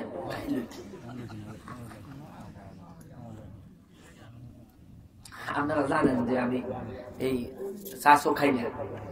আমি খাইলে আপনারা চাই থাকলে কেমন দেওয়া যায়, কেমন ডাহাইতা লাগে না? হুজুর যদি এমন ডাহাইতে একলা একলা খা, আমরা দেয় না, তাহলে কেমন আমি চা খাই না, একটু গরম পানি খাই। মোহতারাম হাজিরিন, যেই নবীর দুরূদ শরীফের এত ফাজায়েল, দুরূদ শরীফের বিনিময় আমার আল্লাহ, আমার নবী রহমাতুল লিল আলামিন কিয়ামতের ময়দানে আমাদেরকে, হাসরের ময়দানে মিজানের পাল্লায় আমাদেরকে তরায়া দিবেন, পার করে দিবেন। ওই নবীর দুরূদ শরীফ মহব্বতে পড়ার দরকার আছে না নাই? আমার নবী বলেন, উম্মত আমি নবীর দুরূদ শরীফ ফুলসেরাতের পোলের উপরে নূর, আলো, লাইট হিসাবে কাজ করবে। সুবহানাল্লাহ। কারণ পুলসেরাতের পোলের নিচে হইল জাহান্নাম। জাহান্নামের মধ্যে আগুন আছে না নাই? জাহান্নামের আগুনের কালার সাদা না লাল? লাল। কালো কালো অন্ধকার রাত্রে, গুটগুটে অন্ধকার রাত্রের মতো অন্ধকার, এরকম কালো। তো পুলসেরাতের পোলের নিচে যদি কালা হয়, উপরে কি দলা? উপরেও অন্ধকার থাকবে। এই জন্য মায়ের নবী রাহমাতুল্লিল আলামিন বলেন, আমার উপর শুক্রবারে জুমার দিন বেশি বেশি দুরূদ শরীফ পড়ো। কেন? আমার উপর শুক্রবারে জুমার দিনের দুরূদ শরীফ পুলসেরাতের পোলে তোমার লাইটের কাজ করবে। সুবহানাল্লাহ। সেই জন্য সবাই একত্রে মহব্বতে দয়াল নবীর দুরূদ শরীফ একটু পড়তে রাজি আছেন বাবা? সবাই একত্রে বলেন আল্লাহুম্মা সাল্লি আলা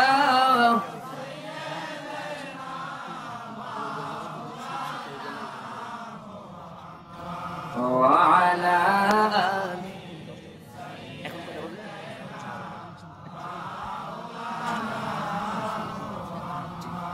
আল্লাহুম্মা সাল্লি আলা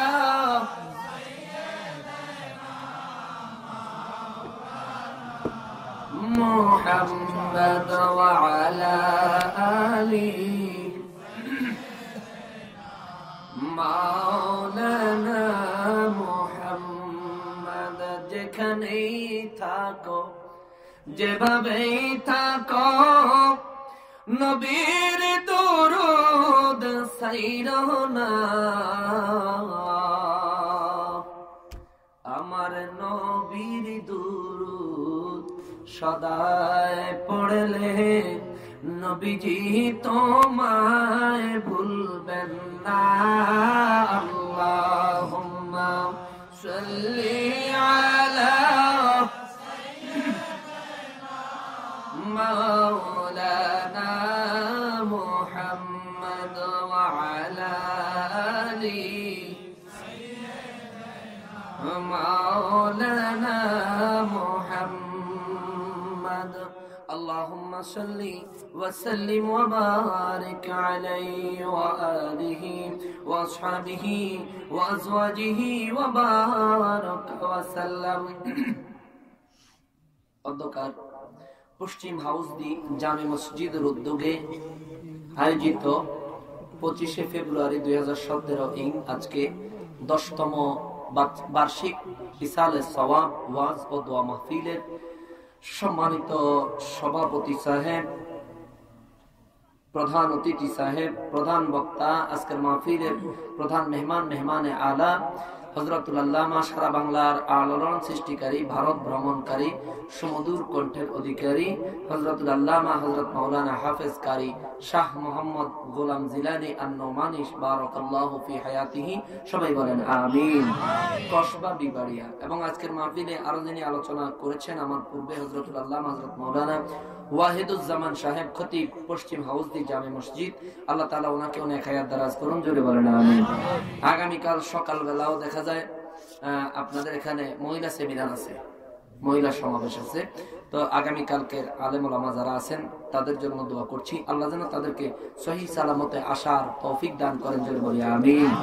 এবং আজকের মাহফিলের প্রধান অতিথি জনাব মাহমুদ আল নাসিব মানিক ভাই, প্রিন্সিপাল অফিসার, অগ্রণী ব্যাংক লিমিটেড, জাতীয় প্রেস ক্লাব শাখা, ঢাকা সহকারে বিশেষ অতিথি এবং আলেমে দিন, স্টেজে উপস্থিত দিনদার ইমানদার মুসলমান মুত্তাকি ভাইরা, পর্দার আড়ালের মা ও বোনেরা, রাস্তাঘাটে দোকানপাটে অবস্থানরত দিনদার ইমানদার মুসলমান মুত্তাকি ভাইরা, আমি সকলকে উদ্দেশ্য করে আন্তরিক সালাম প্রদান করছি। আসসালামু আলাইকুম ওয়া রাহমাতুল্লাহি ওয়া বারাকাতুহু। মোহতারাম হাজিরিন, আমার এই বাইক ছিল পিতামাতা এবং সন্তানের হক সম্পর্কে কিছু কথা বলতে, কিন্তু আমার মন চাইতেছে যেহেতু ইসালে সওয়াব উপলক্ষে মাহফিল, ইসালে সওয়াবের ব্যাপারে দুইটা কথা বলার দরকার। ইসালে সওয়াব কাকে বলে? ইসালে সওয়াব হইল জিন্দা মানুষের পক্ষ থেকে যারা ইন্তেকাল করেছেন তাদের জন্য, তাদের রূহের মাগফিরাতের জন্য দোয়া, ওয়াজ মাহফিল, জিয়াফত, গরিব মিসকিনের খানা পিনার ব্যবস্থা করার নাম হলো ইসালে সওয়াব। জোরে বলেন সুবহানাল্লাহ। আইন দেখি এই ব্যাপারে কোরআন শরীফে আল্লাহর কোন স্বীকৃতি আসেনি, কারণ অনেকে বলে এটা বেদাত, এটা বলে বেদাত, অথচ এই ইসালে সওয়াব উপলক্ষে যদি হের মাদ্রাসার টেহারি দেয় লাইন তাইলে দাঁত, তাইলে খুব জায়েজ। শুধু জায়েজ না, খুব জায়েজ। আর যদি ওয়াজ মাহফিল করিয়া গরিব মিসকিনদের কিছু ভালো মন্দ খাওয়ায়া যদি একটা দোয়া মিলাদ মাহফিলের আয়োজন করেন, ওয়াজ মাহফিলের আয়োজন করেন, তোই হুজুরের আংটা লেগে যায়, কারণ হুজুরের ভাগ্যে পড়লো না। এই কারণে এগুলি ভুল কথা। হ্যাঁ, বেদাত, হ্যাঁ বেদাত বলতেই কিন্তু খারাপ না। বেদাত দুই প্রকার, একটা ভালো বেদাত আর একটা খারাপ বেদাত। যেমন কোরআন শরীফে জের জবর নোক্তা, এটা একটা বেদাত, কিন্তু এটা ভালো বেদাত। কোরআন শরীফে যদি হরফের উপরে নিচে নক্তা না দেয়, জের জবর না দেয়, তাইলে আমরা কোরআন শরীফ পড়তে পারবো? আমরা পড়তে পারতাম না। তাইলে দেখা যায় বেদাত ছাড়া কোরআন শরীফ আমরা পড়তে পারতেছি না। ওখানে বেদাত করাটা ওয়াজিব। কোরআন শরীফ তেলাওয়াত শিক্ষার জন্য গুরুত্বপূর্ণ, অবশ্যই গুরুত্বপূর্ণ। জোরে কোন সুবহানাল্লাহ। কিতাব বুঝতে গেলে আমাদেরকে নাহু সরফ পড়তে হবে। এই নাহু সরফ বেদাত। এটা সাহাবায়ে কেরাম, তাবি, তাবে তাবি কারো জামানায় ছিল না, পরে এসে নাহু সরফ হইল। এখন তো সাহাবীদের জামানায়, নবীর জামানায় ছিল না, তাই বলে এটা বেদাত। হ্যাঁ, এটা বেদাত, 100% বেদাত। তো তাই বলে আমরা যদি নাহু সরফ বেদাত মনে করে যদি খারাপ বেদাত, এটা কি খারাপ বেদাত? এটা একটা ভালো বেদাত। আর এই বেদাত শিক্ষা করা ওয়াজিব। কেউ যদি নাহু সরফ না শিখে, তাহলে সে কোরআন হাদিস ইজমা কিয়াস সহজভাবে কোনোভাবেই বুঝতে পারবে না। কোরআন হাদিস বুঝার জন্য, জানার জন্য বোঝা যায় যে ওই নাহু সরফ শিখা, ওই বেদাত করা ওয়াজিব। তাহলে বেদাত বলতেই খারাপ না। বুখারী শরীফ, তিরমিজি শরীফ, সুনানে একেবারে 86টা 6টা কিতাব, এডি পড়ানো বেদাত। কিন্তু এখন আমরা যদি এগুলি না পড়ি, তাহলে আলেম হইতে পারবো? তাহলে আমাদের জন্য এখন এগুলি পড়া ওয়াজিব হয়ে গেছে, যদিও বেদাত কিন্তু ওয়াজিব। সাহাবায়ে কেরাম নবীদের জামানায় কেউ কোনোদিন কোনো মাদ্রাসা করে নাই। মাদ্রাসাটা ছিল না 1 2 3 4 5 6, এরপরে দিয়ে শুরু করে যে তাইসিরের থেকে শুরু করে দাওরায়ে হাদিস পর্যন্ত, এগুলি কোনো ক্লাস ছিল? এটিও তো বেদাত। বেদাত মনে করে মাদ্রাসা যেমন বন্ধ করে দিলে আল্লাহর দিন, ইসলাম, ইলম থাকবো? থাকতো না। তার মানে বোঝা যায় এখন মাদ্রাসা তৈরি করা, মাদ্রাসায় লেখাপড়া করা আমাদের জন্য ওয়াজিব হয়ে গেছে। তাহলে সব বেদাত ভালো লাগে, খালি নবীর দুরূদ শরীফ আর ইসালে সওয়াব হইলে ভালো লাগে না। বোঝা যায় এটার মধ্যে আপনার যে কোনো স্বার্থের ব্যাপার আছে। কথা কোন ঠিক নেই? আপনার স্বার্থে যে কোনো দিকে আঘাত লাগছে, যার কারণে আপনার এটা আপনার মজা লাগে না। নাইলে আপনি জানেন না, হয় আপনি জানেন না, আর যদি জানেন না থাকেন তাহলে আপনার স্বার্থের আঘাত লাগছে। কথা কোন ঠিক নেই? মুহতারাম হাজিরিন, আমার রব্বুল আলামিন এই ইসালে সওয়াব সম্পর্কে সূরা হাশরের 10 নম্বর আয়াতের মধ্যে বলেন, হুজুরা বলে খুজ্জা ফানাটা বলে বেদাত। সূরা হাশরের 10 নম্বর আয়াতে আমার আল্লাহ বলেন, বিসমিল্লাহির রহমানির রহিম, والذين جاءوا من بعدهم يقولون ربنا اغفر لنا ولإخواننا الذين سبقونا بالإيمان। উচ্চ আওয়াজে কন্যা সুবহানাল্লাহ। আর জোরে বলেন না আল্লাহু আকবার। আমার আল্লাহ বলেন, দুনিয়া থেকে যারা ইন্তেকাল করেছে, তাদের পরে যারা পৃথিবীতে আসবে, তাদেরকে আমার আল্লাহ বলতেছেন, তোমরা তোমাদের ইন্তেকাল করা মুরব্বীদের জন্য দোয়া করবা। দোয়া কেমনে দোয়া করবা আমার আল্লাহ শিখাইয়া দিচ্ছেন। আল্লাহ বলেন ইয়াকুলুনা রব্বানা ইগফির লানা ওয়া লিইখওয়ানিনা আল্লাযীনা সাবাকুনা বিল ঈমান। রব্বানা ইগফির লানা, আয় আল্লাহ আপনি আমাদেরকে maaf করে দেন, আমাদেরকে maaf করে দেন। ওয়া লিইখওয়ানিনা আল্লাযীনা সাবাকুনা বিল ঈমান, আর আমাদের ওই সমস্ত ভাইদেরকে, ওই সমস্ত বোনদেরকে আপনি maaf করে দেন যারা পৃথিবীর থেকে সামান্যতম ঈমান নিয়ে চলে গেছে। আল্লাহ তাদেরকেও আপনি maaf করে দেন। জোরে বলেন সুবহানাল্লাহ। এটা শিখিয়ে দিচ্ছেন কে? আল্লাহ। আল্লাহ কয় আপনি দোয়া কর, আর হুজুর কয় বন্ধ কর। হুজুর কয় কি? অনেক সময় এমন কথাও বলে থাকে ভাই, আরে তার আমল আসে চইলা গেছে, আপনি তারে ধাক্কায়া কদ্দুর পার করবেন। এমন কথা আপনি তারে ধাক্কায়া কদ্দুর পার করবেন, এর আমল হয়ে গেছে। আরে হিন্দুরা মারা গেলে না ফোড়া দিয়ে পরে আর চিতা খোলার যায় না, খ্রিস্টানরা মারা গেলে না কফিনে ঢুকে থুইয়া পড়ে আর ফিরাও যায় না। আমরা মুসলমান, আমরা মুসলমান, আমাদের জন্য ইসলাম এমন একটা সিস্টেম দিয়েছে, যারা জিন্দা তাদেরও খেদমতের ব্যবস্থা আছে, যারা ইন্তেকাল করেছে তাদেরও খেদমতের ব্যবস্থা আছে। জোরে সোরে কান্না সুবহানাল্লাহ। মা বাবা মুরব্বীরা ইন্তেকাল করেছে, তাদের জন্য যদি আমরা দোয়া করি, এর চাইতে বড় খেদমত আর হইতে পারেনি। আমার নবী রাহমাতুল লিল আলামিন বলে, বান্দারে ও বান্দা, দুনিয়া থেকে যারা বিদায় নিয়েছে, মনে করিও না তাদের সমস্ত আমলের দরজা বন্ধ হয়ে গেছে। না না না না না, আমার নবী রাহমাতুল লিল আলামিন শারহুস সুদুর কিতাব ইমাম জালালউদ্দিন সুয়ুতী রাহমাতুল্লাহি আলাইহি লিখেছেন। এই শারহুস সুদুর কিতাবে 304 পৃষ্ঠায় একটা হাদিস শরীফ পাইলাম। ওই হাদিস মোবারকে ইমাম জালালউদ্দিন সুয়ুতী রাহমাতুল্লাহি আলাইহি লেখেন, একটা মানুষ মারা যাওয়ার পর দুনিয়া থেকে তার আমলের 60টা দরজা খোলা থাকে। সুবহানাল্লাহ। 60টা আমলের দরজা বন্ধ হয় না। নামাজের দরজা বন্ধ হয়ে যায়, রোজা রাখার দরজা বন্ধ হয়ে যায়, কিন্তু 60টা দরজা খোলা থাকে রে বাবা।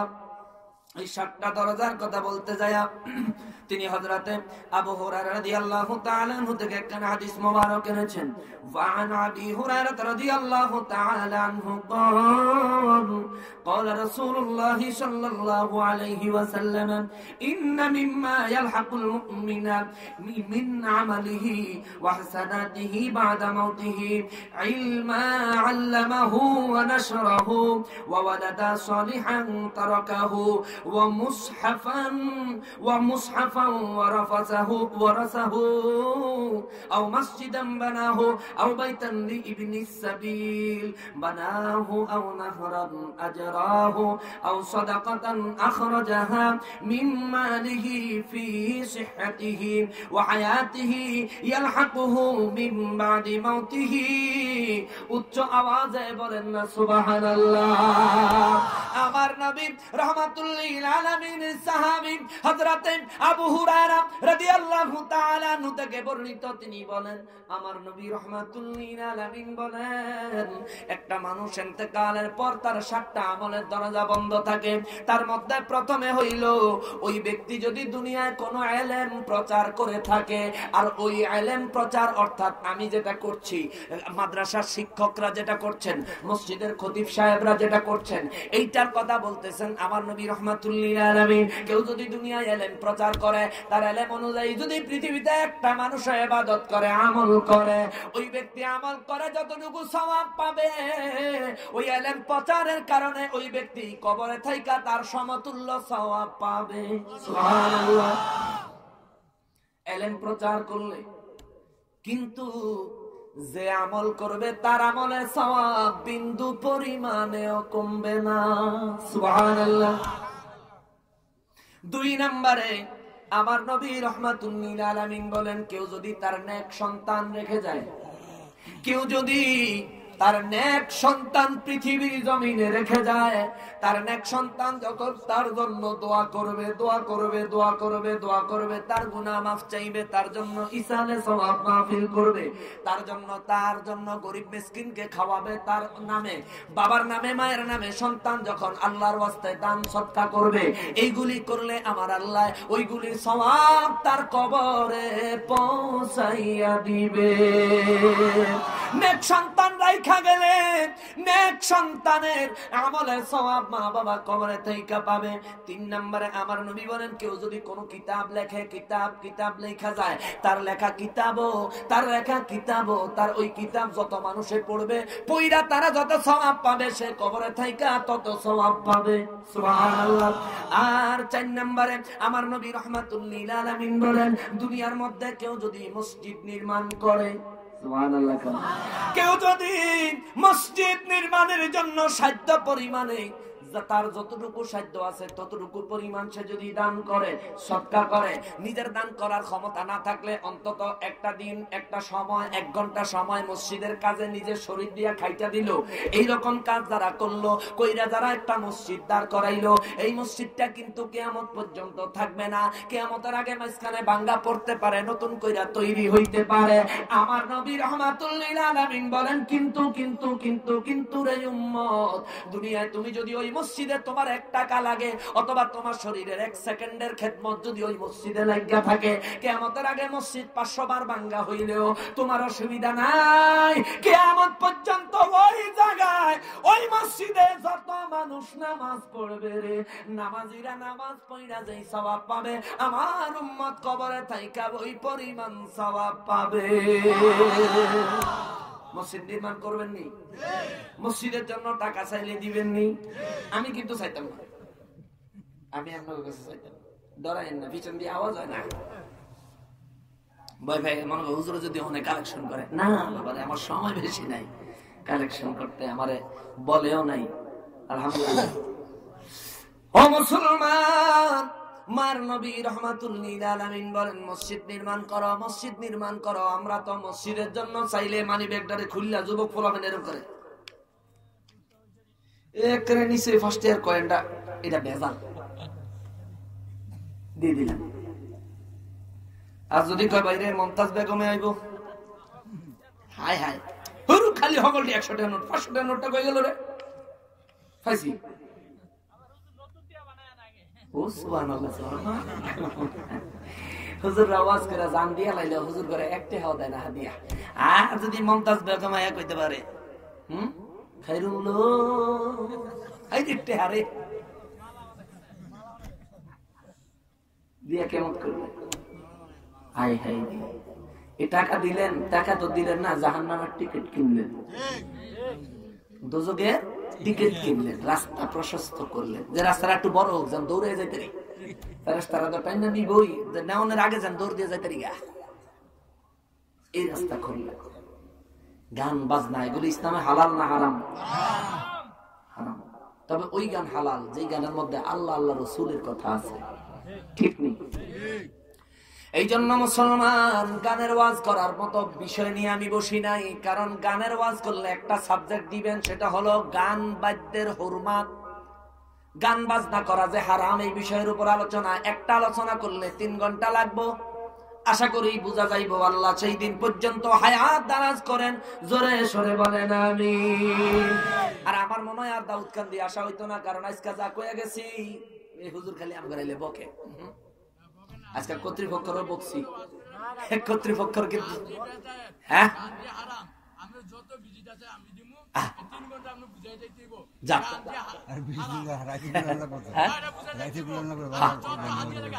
আলহামদুলিল্লাহ, মাশাআল্লাহ, সুন্দর কথা কইছেন। গান যদি আল্লাহ আল্লাহ রসুলের গান হয় তাইলে কিন্তু হারাম না, এটা আমি একটু আগেও বলছি। কেমন? গান যদি দুনিয়াদারি, দুনিয়ার রং তামাশার হয়, যেসব গান মানুষকে জিনার দিকে আহ্বান করে, এগুলি হারাম। যেমন নাতে রসুল গাওয়া, এটা আরবিতে নাতে রসুল, এটাও একরকম গান, কিন্তু এই গানে ইমান তাজা হয় না ইমান মরে? ইমান তাজা। ওই গান গাইয়েন, আবার উল্টা বুঝছেন না, কারণ আমরা খুব সহজে উল্টা বুঝি। মোহতারাম হাজিরিন, বাবাজিরা রে আমার, আমার নবী রাহমাতুল লিল আলামিন বলেন ইসালে সওয়াব, ইসালে সওয়াব, মানুষ মারা গেলে 7টা আমলের দরজা খোলা থাকে। 1 নম্বরে সে যদি ইলম প্রচার করে, 2 নম্বরে নেক সন্তান যদি রেখে যায়, 3 নম্বরে যদি কোনো কিতাব লেখে, 4 নম্বরে যদি মসজিদ নির্মাণের কাজ করে, 5 নম্বরে যদি সরাইখানা মুসাফিরখানা যদি কেউ তৈরি করে। আগেরকার দিনে মানুষ পায়ে হাইটা হাইটা হজ করতে যাইতো, আর বিভিন্ন জায়গায় বিভিন্ন পয়সাওয়ালা বড় লোকেরা তারা সরাই মুসাফিরখানা তৈরি করত, যাতে করে হাজী সাহেবরা যাওয়া এবং আসার পথে ওখানে থাকতে পারে, খাওয়া দাওয়া করতে পারে, এই জন্য ব্যবস্থা করত। এখন তো আর এই ব্যবস্থা নাই, কিন্তু এইটা করা সদকায়ে জারিয়া। আমার নবী রাহমাতুল লিল আলামিন বলেন 6 নম্বরে হইল কোন জাতির জন্য সুবিধার জন্য নদী খনন করা, পুকুর খনন করা, কূপ খনন করে দেওয়া, এটাও সওয়াবের কাজ। আর ওই নদী, ওই খাল, ওই পুকুর, ওই কূপের দ্বারা যত মানুষ কিয়ামত পর্যন্ত উপকৃত হবে, প্রত্যেক মানুষের দিলের দোয়ার সওয়াব সে কবরে থাইকা পাইতেই থাকবে। সুবহানাল্লাহ। আর 7 নম্বরে সদকায়ে জারিয়া, ওই যে দান, সদকা, সদকায়ে জারিয়া, এই 7 নম্বরে এই 7 আমলের দরজা খোলা থাকে। এই 7 আমল কবরে যায়। জোরে কন্যা সুবহানাল্লাহ, জোরে কন্যা সুবহানাল্লাহ। তাইলে ইসালে সওয়াব করবেন নি? করণ জায়েজ আছে নি? এটা ভালো কাজ না খারাপ কাজ? আমার মা, আমার বাবা, আপনার মা, আপনার বাবা তারা মারা গেছেন, আচ্ছা হ্যাঁ লাগে কি 2-4 লাখ টাকা পাঠাইলে কোনো কাম হবো? যেটা পাঠাইলে কাজ হইব সেটা হইলো দোয়া, ঠিক নেই? এটা আমাদের করতে হবে। সেইটা যদি কেউ বেদাত কয় তাহলে হের বেদাত লই হ্যাঁ থাকুক, যায় কইবেন বলে হুজুর আপনার বেদাত এটা আপনার কাছেই রাখেন, আমার মা বাবার লাগে আমার দোয়া করা দরকার, আমি এটা করবো। আপনি যদি বেদাত করেন আপনার বেদাত আপনার থাকুক, কিন্তু আমার কাজ আমার করতে হবে। ঝগড়া ফাসাদ করা যাবে না, কারোর সাথে খারাপ ব্যবহার করা যাবে না। বাবাজিরা রে আমার, ইমাম মুসলিম রাহমাতুল্লাহি আলাইহি মুসলিম শরীফের 4110 নম্বর হাদিস মোবারকে বলেন, ওই জায়গায় আরো একটা হাদিস মোবারক পাওয়া গেলাম। আমার নবী রাহমাতুল্লিল আলামিন বলেন, মানুষ মারা গেলে তার 3টা আমলের দরজা খোলা থাকে। কন্যা সুবহানাল্লাহ। আগের হাদিসে পাইলাম 7টা, আর এই হাদিস মোবারকে পাওয়া গেল কয়টা? 3টা। 3টা আমলের দরজা খোলা থাকে। এই হাদিসটাও হযরত আবু হুরায়রা রাদিয়াল্লাহু তাআলা আনহু থেকে বর্ণিত হাদিস। ওয়ান আবি হুরায়রা রাদিয়াল্লাহু তাআলা আনহু আন্না রাসূলুল্লাহ সাল্লাল্লাহু আলাইহি ওয়াসাল্লাম قال إذا مات الإنسان انقطع عنه عمله إلا من 3 إلا من صدقة جارية أو علم ينتفع به أو ولد صالح يدعو له أو كما قال عليه الصلاة والسلام. الجوازه بولنا سبحان الله. আমার নবী রাহমাতুল্লিল আলামিন বলেন, উম্মত রে, ওরে উম্মত, যখন তোমাদের ইন্তেকাল হবে 3টা আমলের দরজা খোলা থাকবে। ওই 3টা আমলের দরজার মধ্যে 1 নম্বরে হলো সদকায়ে জারিয়া। সুবহানাল্লাহ কন্যা। সদকায়ে জারিয়া, সদকায়ে জারিয়ার আমলের দরজা খোলা থাকবে। সদকায়ে জারিয়া সেটা হলো দান, সদকা ফি সাবিলিল্লাহ, দান করা, সদকা করা আল্লাহর রাস্তায়, মা বাবার নামে, আত্মীয় স্বজন, মুরব্বিয়ানে কেরামের নামে। এই দানের সওয়াব কিয়ামত পর্যন্ত কবরে পৌঁছতেই থাকবে। আর 2 নম্বরে হইল ওই যে ইলম প্রচার করা, ইলম প্রচার করা, উপকারজনিত জ্ঞান, ইলম প্রচার করা, ইলম প্রচার করার জ্ঞান, ইলম প্রচারের সওয়াব তার কবরে যাবে। আর 3 নম্বরে আমার নবী বলেন, কেউ যদি নেক সন্তান রেখে যায়, ওই নেক সন্তান যদি তার মায়ের জন্য, বাবার জন্য দোয়া করে, আমার নবী রাহমাতুল্লিল আলামিন বলেন, তার দোয়ার বরকতে আমার আল্লাহ তার মা বাবাকে মাফ করে দিবে। আরো জোরে কন্যা সুবহানাল্লাহ। ও মায়ার নবী গো, কেমনে তোমায় পাবো গো, স্বপ্নে এসে দাও না বলে কোন পথে চলিব গো। নবী মদিনা শরীফে যদি হইতো আমার বাড়ি, সকাল বিকাল রোজায় গিয়ে আসতাম জিয়ারত করি, তোমায় সালাম দিতাম গো, রোজা খান চুমিতাম গো, তোমায় সালাম দিতাম গো, রোজা খান চুমিতাম গো, তোমার রোজা চুমে চুমে তোমায় তাজিম করতাম গো। ও মায়ার নবী গো, কেমনে তোমায় পাবো গো, স্বপ্নে এসে দাও না বলে কোন পথে চলিব গো। আল্লাহ আমাদের সবাইকে দয়াল নবীর দিদার নসিব করেন। জোরে বলেন আমিন, আরো জোরে বলেন না আমিন।